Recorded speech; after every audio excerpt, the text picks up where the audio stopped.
How to enable dark mode on Bybit application.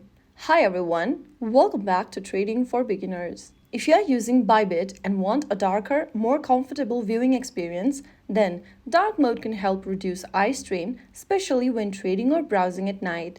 So in order to do that, first of all, launch open the Bybit application on your smartphone or any of your devices and make sure that you're logged in. After logging into your account, go to the top left corner and tap on your profile icon.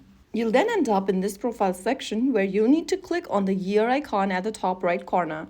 This will open the user center. Right next to the user center at the top right, you'll see a little sun icon. Just tap on that and you'll notice your interface changed to a dark color. So there you have enabled dark mode on Bybit. If you want the light mode again, tap on the button that you previously pressed on. This time it has turned into a half moon icon. Just tap on it twice and you will be back to your light mode again.